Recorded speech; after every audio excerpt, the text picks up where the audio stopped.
सियासत यह है कि राहुल गांधी ने विदेश नीति की सफलताओं के जो सवाल उठाए, उसका जवाब इस सरकार के पास, इस पार्टी के पास नहीं है।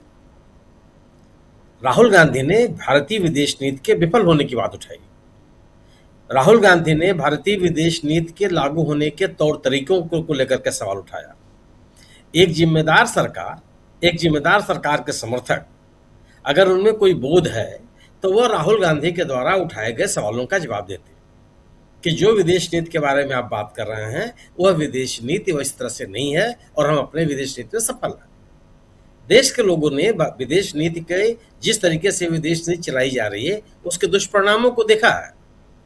और ऐसा नहीं है कि प्रधानमंत्री जी के किसी से गले लगने का मसला कोई उनका निजी मसला, वह भारत के प्रधानमंत्री के रूप में ही किसी से गले मिल पाते हैं। क्या निजी क्षमता में वह इसमें से किसी से गले मिल पाते? क्या कभी मिल पाए थे? तो देश के प्रधानमंत्री हैं, इसलिए राहुल गांधी का उनके तौर तरीके के ऊपर सवाल उठाना बिल्कुल जायज है। आप उस उनके राहुल गांधी के तौर तरीके से आप सहमत हो या ना सहमत हो, आपको राहुल गांधी के द्वारा जो आलोचना की गई है उसका जवाब देना है। निश्चित रूप से संदीप दीक्षित ने कहा उसको तो इंडोर्स राहुल गांधी नहीं किया, तो हम आप क्यों करेंगे? करना भी हमको आपको नहीं चाहिए। लेकिन ये जरूर सवाल उठेगा कि आखिर मेलोनी का नाम संदीप दीक्षित ने क्यों लिया। मेलोडी जो चॉकलेट लेके गए, मेलोनी और मोदी ये दोनों को मिला करके मेलोडी शब्द बनाने वाले कौन लोग हैं? राहुल गांधी तो नहीं बनाए, संदीप दीक्षित ने तो बनाया नहीं। मेलोनी जी के नाम के प्रति तो किसी ने कोई अपमानजनक शब्द या उनके सम्मान के प्रतिकूल कोई बात कही नहीं। आप मेलोनी का नाम मेलोनी की तरह से लेते रहते, किसी को कोई दिक्कत नहीं थी। आज भी आप जिस तरह से लेना चाहे बिल्कुल लीजिए। लेकिन जिस समय प्रधानमंत्री जी से मिले और उन्होंने प्रधानमंत्री जी मेलोनी से मिले और उन्होंने चॉकलेट भेंट किया, तो यह वाक्य तो उन्होंने ही बनाया था। मेलोनी और मोदी और मेलोडी किसी और तो नहीं बनाया।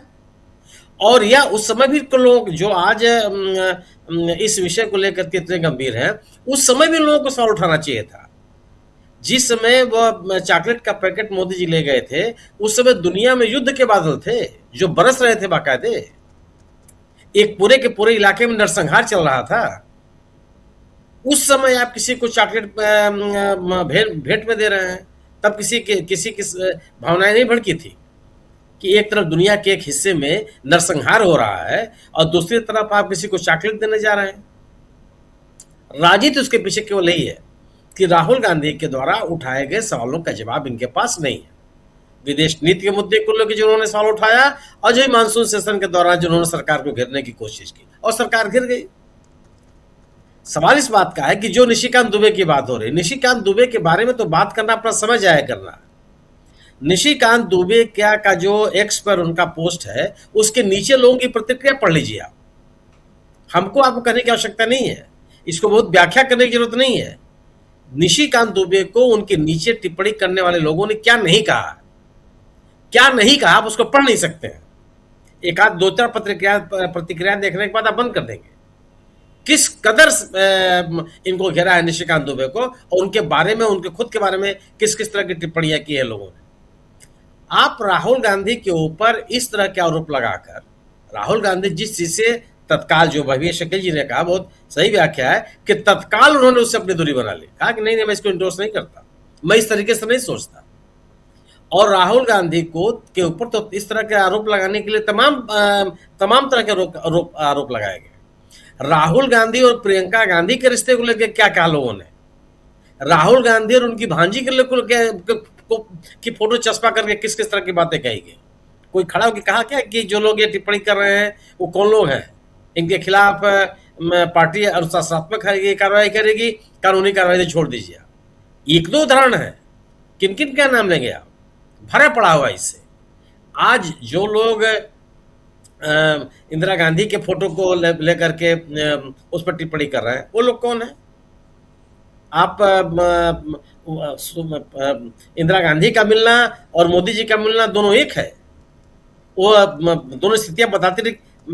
यासिर अराफात ने इंदिरा जी के बारे में किस सम्मानपूर्वक बातें कही है, किसी को ये देश को याद नहीं है, दुनिया को याद नहीं है। फिदेल कास्ट्रो ने इंदिरा गांधी के बारे में जो बातें कही हैं ये लोगों को याद नहीं है। और किस तरह की बात इन दोनों चित्रों को लेकर के भारतीय जनता पार्टी के समर्थक कह रहे हैं।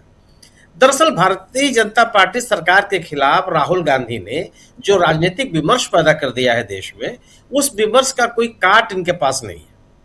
और भारतीय जनता पार्टी की पितृ संस्था, भारतीय जनता पार्टी की पूर्वज संस्था, भारतीय जनसंघ जिसको हम आप कहते रहे हैं, इन्होंने अपने विरोधियों से हमला करने का यही तरीका ही अपनाया।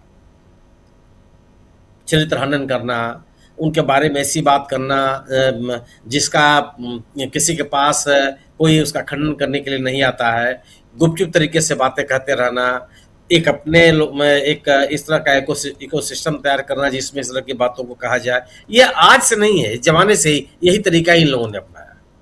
और आप याद कीजिए कि आज़ादी की लड़ाई में जवाहरलाल नेहरू से लेकर के और आज तक बाकायदे उस परंपरा में चले आ रहे हैं। और इसीलिए जब आप इस तरह के सार्वजनिक पोस्ट आप देखेंगे तो उस पर जो लोग टिप्पणियां करने वाले लोग हैं उनको भी आप पढ़ लीजिए। हम लोग इस तरह के कार्यक्रम करते हैं, उसमें अगर उनके इकोसिस्टम के लोग आते हैं तो किस तरह की बात लिखते हैं वो, जिसको आप सोच भी नहीं सकते। तो दरअसल है क्या ना कि वो कारण केवल इनके पास है, ये अपने राजनीतिक विरोधियों को राजनीतिक तौर पर निपटना इनको नहीं आता इसलिए नहीं है कि इनको समर्थन नहीं मिलता। देश की आज देश अपना 80वां स्वतंत्रता दिवस मनाने जा रहा है। 80 वर्षों में 60 सालों तक लोगों ने इनको नकार के रखा, इनको स्वीकार नहीं किया। इसकी वजह क्या थी? ये जो इस विषय में बात करने वाले विशेषज्ञ हैं वो बताते हैं कि क्यों लोगों ने, देश की जनता ने इनको स्वीकार किया। आज वही स्थिति क्या है? आज 14 अगस्त को पूरी दुनिया में, पूरे देश भर में ये विभाजन विभेदिका दिवस मना रहा है। इन्हीं ऐसी चीजों को दिखा करके अपने राजनीति को आगे बढ़ाने का प्रयास करते हैं, लेकिन ये लंबे समय तक चलता नहीं। 12 साल के भीतर ये सरकार जितनी लोकप्रिय हो गई, ये उनके राजनीति का ही प्रमाण है। आप जिस तरीके से, जिस सोच के साथ देश को आगे ले जाना चाहते हैं, वो जो लोग उसके साथ जाने के लिए तैयार नहीं है। एक खुले मन के साथ, प्रगतिशील सोच के साथ, रचनात्मकता के साथ यह देश आगे बढ़ता रहा है और वही जाना चाहता है, जिसके लिए आप तैयार नहीं है। आलोचनाओं को आप स्वीकार नहीं करेंगे और आलोचना करने वाले को ही टारगेट करेंगे, यह समाज स्वीकार नहीं करता। और इसीलिए जितने लोग हैं, जितने नाम हम और आप देख रहे हैं, जो लोग इस तरह की टिप्पणियां कर रहे हैं, सबके टिप्पणियों के ऊपर, सार्वजनिक टिप्पणियों के ऊपर उनका जवाब पढ़ते जाइए। लोगों की प्रतिक्रिया देखते जाइए कि लोग किस तरह की प्रतिक्रिया दे रहे हैं। 10 लोगों ने भी अगर प्रतिक्रिया दी है, कम से कम सैकड़ों की संख्या में लोगों ने प्रतिक्रिया दी है और बढ़ चढ़ करके लिखा। इस नकारात्मक सोच के साथ, सोच के रखने वाले व्यक्तियों के साथ समाज जाता नहीं। और दिक्कत यही है सरकार के सामने और सत्तारूढ़ दल के सामने कि आखिर राहुल गांधी को काउंटर कैसे किया जाए, राहुल गांधी की बढ़ती हुई राजनीतिक स्वीकृति पर रोक कैसे लगाई जाए। इसका कोई रास्ता उनको नहीं सूझ रहा और रास्ता सूझेगा भी नहीं, क्योंकि एक नेता उस रूप में सोच रहा है जो देश का युवा वर्ग जिस दिशा में जाना चाहता है, वो उनकी भावनाओं के साथ खड़ा, उनकी सोच के साथ खड़ा है।